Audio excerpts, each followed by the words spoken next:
Ang bad things lang noon nga na kapag nakikipagrelasyon ang mga independent ay masyadong hindi sila tiwala doon sa mga minamahal nila, 'di ba? Kasi nga parang tinatanim natin sa sarili natin na magagawa ko naman to kahit wala akong abiso ng aking partner, which is maling-mali. Okay? Kasi syempre kaya ka nga nakipagrelasyon para i-practice yung mga bagay-bagay na haharapin mo kapag naging seryoso ka na sa buhay o gusto mo nang mag-asawa. Sabi yun, dapat pala kumuha ko ng salamin tapos itatapat ko dito sa akin ngayon. Papatong ko siya sa laptop tapos kakausapin ko yung sarili ko. Kasi parang kinakausap ko rin naman yung sarili ko. At the same time siguro advisean ko na rin yung sarili ko. Okay, ang pangalawa ay mataas ang standard. Mataas pa sa'yo. Mataas pa sa akin. Actually, guilty rin ako dyan. Okay. Ewan ko ba dito. Nasabi dito mataas ang standard. Siguro, hindi natanggal sa isip mo ang pangarap mo nung bata ka. Aba, kailangan mo na gumising sa katotohanan na walang ideal girl at walang ideal boy. Okay? Okay, sige, kung makita mo ngayon ang hinahanap mo na maganda o gwapo, matalino, mayaman na, mabait, pero nung nakasama mo naman nakita mong hindi pala madalas maligo. Mahirap yun. Tapos, mahiyain mag-toothbrush. Si sweet sexy, masyado. Mahiyain mag-toothbrush. Sabagay, kahit naman may mga kaibigan talaga ako. May mga ilang kaibigan ako na mahiyain mag-toothbrush. Promise. Talaga. May mga naging manager nga din ako dati na mahiyain din sila mag-toothbrush.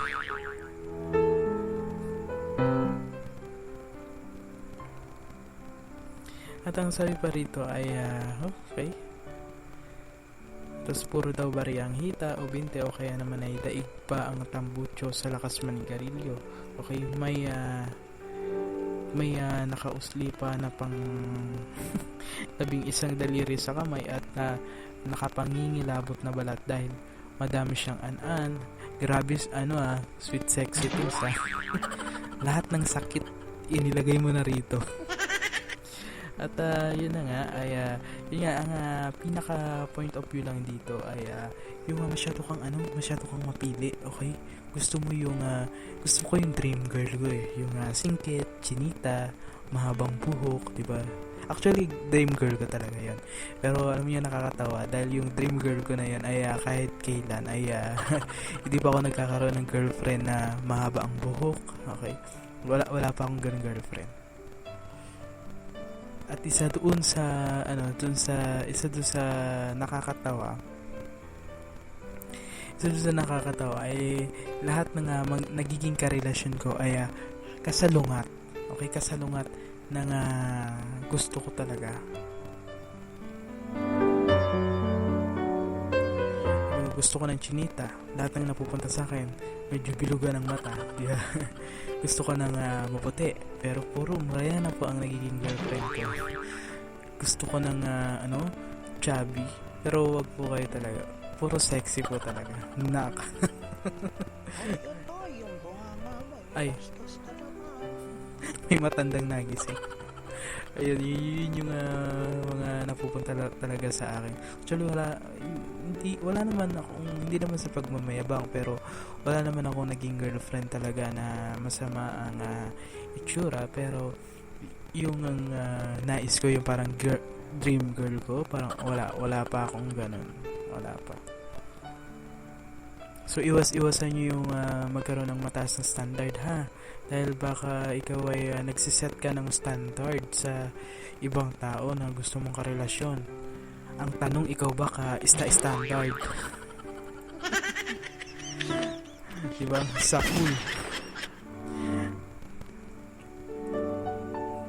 Tapos, isa pa dun sa mga nagiging rason daw ay pangatlong rason ay ubod ka ng sungit.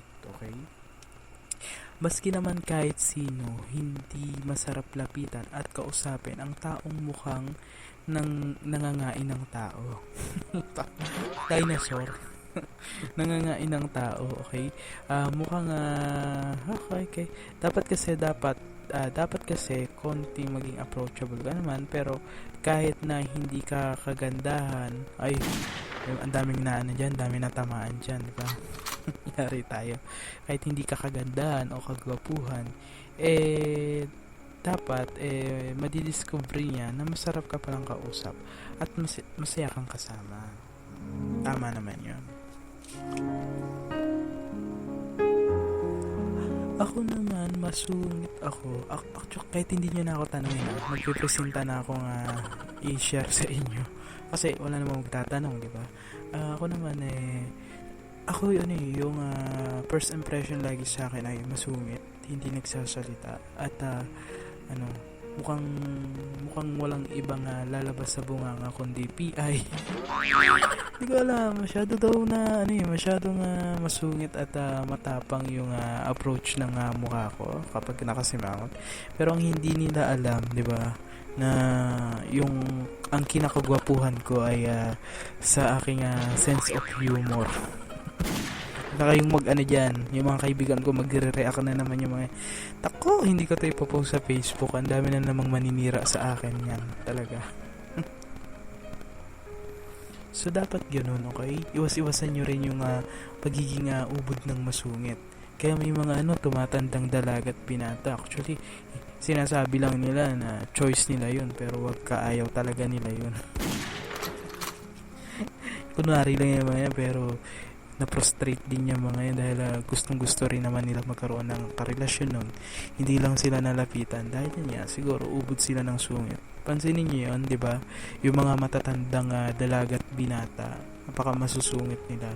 So yun yung isa sa mga nagiging rason kung bakit yan single, di ba? Yan ang sumpa.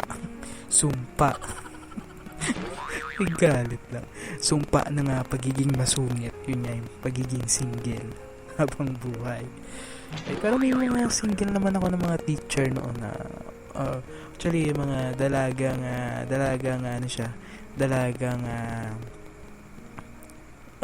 matandang dalaga na pala, sorry, dalagang Pilipino na sasabi.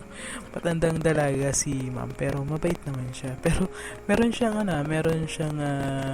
kinombo 5 sa mga classmate ko dahil matitigas ang ulo. So kahit naman sino siguro kukomboy nyo.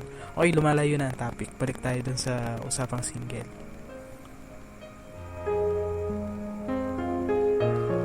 Okay, ang pang-apat natin ay masama ang ugali.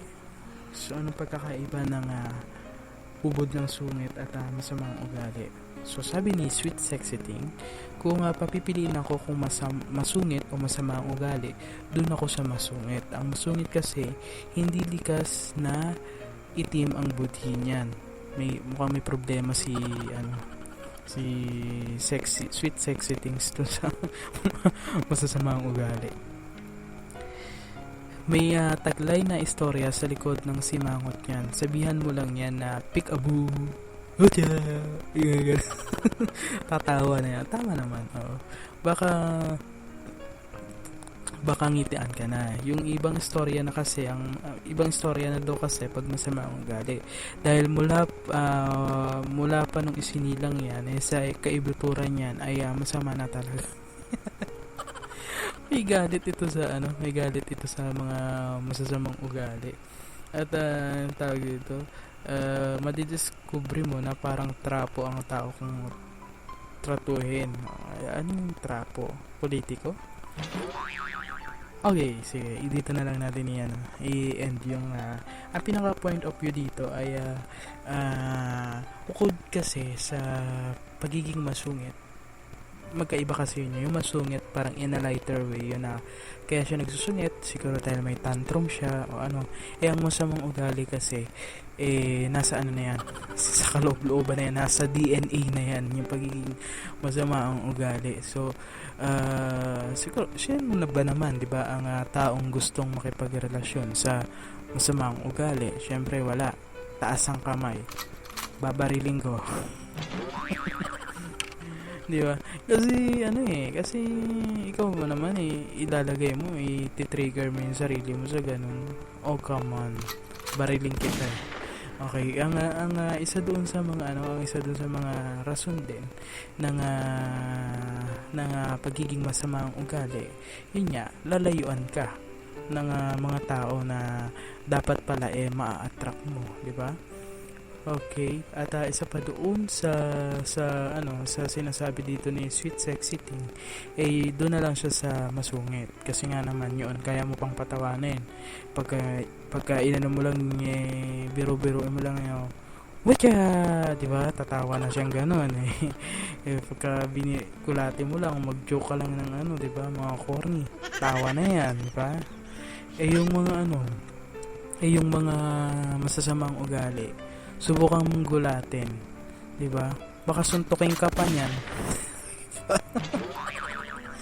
'Di ba yung gano'n, no? Baka sampalin ka, sampigahin ka ng bigla niyan, 'di ba?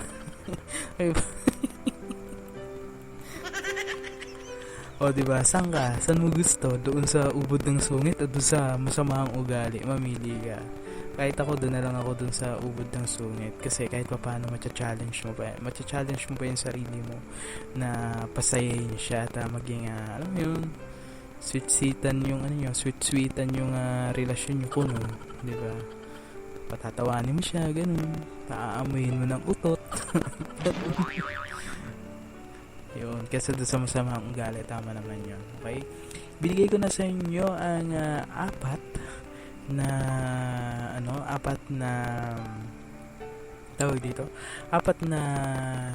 rason kung bakit single ang isang tao. Okay,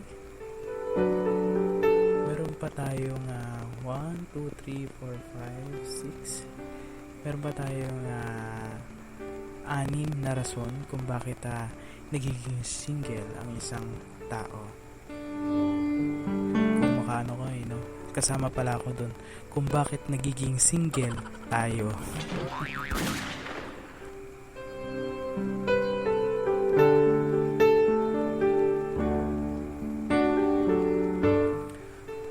Okay, sa lahat ng mga gustong mag-comment, kung kayo ay nakapag-download na ng Spreaker Studio at Spreaker Podcast, wala kayong ibang gagawin kundi mag-comment lang sa aking mga previews na mga episodes sa mga pinag-usapan, at pwede rin kayong mag-suggest kung ano pa yung mga pwede nating pag-usapan at hihimayin ko yan, okay? Pwede nyo nga i-like ang fan page ng WhatsApp Radio sa Facebook. Simple lang, WhatsApp Radio lang, hanapin nyo lang yan at makikita nyo na dyan yung logo na kulay orange at saka yung pinaka wallpaper nyan. At kung kayo naman ay may mga Facebook at kayo naman ay hindi busy masyado, paki-search na rin ang aking Facebook at paki-add ako. It's KENOGNILLA@yahoo.com. It's kenognia@yahoo.com.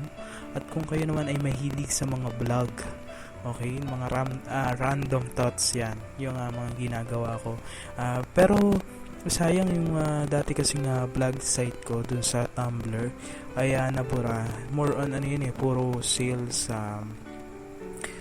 kung ano yung mga nangyayari sa sales, alam niyo yun, sa mundo ng sales, kung bakit pa nakatayo ng 8 oras yung mga salesman, sales lady, yan, kung ano bang buhay meron kami doon sa loob, sa back office, kung ano ba yung mga usapan namin kapag wala kaming customer, yun yung mga binablog ko doon. Pero doon sa random thoughts na dito sa bagong Tumblr ko, masaya din naman kasi more on buhay-buhay. Okay, i-like nyo lang ang aking Tumblr, Ken Thoughts sa Universe, yan na po yan, at tumblr.com. At kung kayo naman ay may mga Twitter, follow nyo na lang po ako, Supervisor. Yun lang po, napakasimple, all caps lock po yan, Supervisor. Or yung username ko rin ay at super_visor, makikita nyo na yan. Okay, maya ay babalik ako at pagbibigyan muna natin ng mga ilang paalala. Ito ang WhatsApp Radio, kasama nyo pa rin ang nag-iisang podcaster na masarap mahalin, masarap yakapin at masarap papaking. Kapal ang mukha, diba? Sige, Ognilia, stay tuned for more lang po tayo, okay? In your face, all over the place. We're on